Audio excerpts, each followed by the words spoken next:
Hello, this is Richard Jacobs, Executive Director of the Finding Genius Foundation and host of the Finding Genius podcast. Today I want to talk to you about a new topic I've learned that I think is going to be critical to people that suffer from anxiety and depression and people that know people that suffer from these conditions and or PTSD. I'm talking about what's called moral injury. Essentially, in a nutshell, moral injury is what happens to someone when they are forced by their job or their circumstance or whatever factors to do things that goes against their morals and their ethics. Let's say someone hates to lie, and for some reason, they're forced to lie in order to work in the industry they want to work in, or in order to do basic things in their life, or in order to accomplish something or protect their children, and they're forced to lie, let's say repeatedly. That causes moral injury. It damages the moral and ethical character of someone. A much better example could be, let's say you're in war, and you witness children being killed or blown up by landmines or women being systematically raped or all kinds of horrible things. That undoubtedly causes moral injury to soldiers that have to endure that and see that. What moral injury, I'm learning, does is it strips away your humanity, it strips away your empathy, your ability to function in society. It warps and distorts your own morals because you may have been trained, again, by abuse, by a parent or whatever the circumstance may be. It ruins you as a human being. It makes you ineffective in your job. It poisons all your relationships and it distorts reality. So moral injury, I'm learning very quickly. And this is a tip to, or a hat tip to David Olney, one of my board members that brought it up to me. It just seems to be a pervasive and growing and ever-present harbinger of depression and anxiety. So I've talked about a military person. Let's talk about a police officer. What if you're a police officer and you work in, high crime neighborhoods and you see bad things happening day in and day out, and everyone you interact with doesn't like you and they're hostile to you. And let's say the news is hostile to you or the community is. No one likes you. No one wants you. Yet this is your job and you have to deal with it. You deal with all the negative and bad sides of humanity. And this goes on for 2, 3, 5, 10, 20 years. What is going to happen to you as a person? I can tell you what's going to happen is you're going to lose your sense of empathy. And again, you're going to be very distorted emotionally, morally, psychologically, ethically, every single way there is. This can happen with other professions. What if you're an attorney? I work with plenty of attorneys. There's ones that deal, for instance, with sex crimes.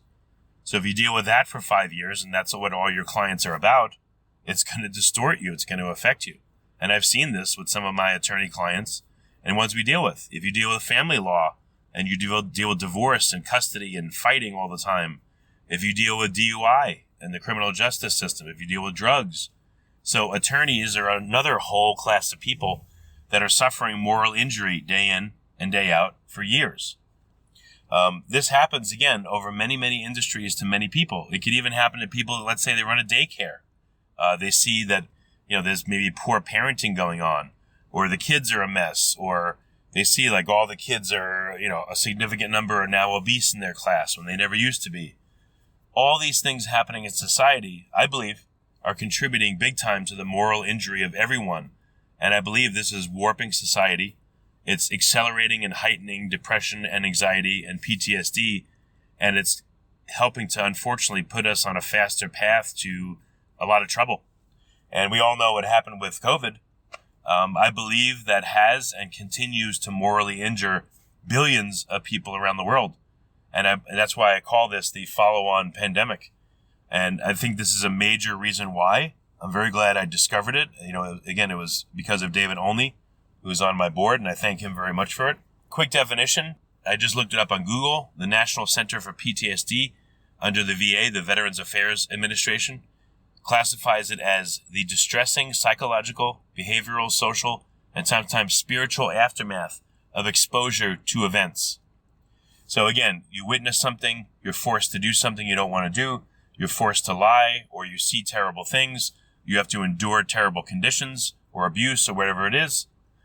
It creates moral injury to you and affects you potentially for the rest of your life and pushes you kind of down the slope towards anxiety, depression, and PTSD. I can also tell you, like my wife, I realized I see her through a new lens now because she had a very abusive childhood. And this literally happened to her. It's affected her. It's obviously affected our relationship. Thank God we still have a good marriage. We've been together 22 years now, and we have children. But it's also a day-to-day, week-to-week struggle for her to overcome what happened to her as a child. And she will never fully overcome it, although she's come a long way. But we all live with the effects of what happened to her.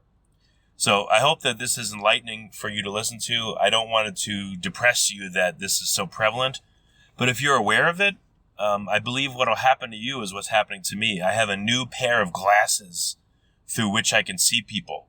I can see things I didn't used to see. And this helps me work with individuals, whether they're, again, my family, my friends, coworkers, you, the listener, whatever. I now have a new lens through which I can view you and through which you can view other people's behaviors and maybe get a sense of why they're acting this way and what drives them to do what they do and what's happened in their past that has shaped them to be who they are.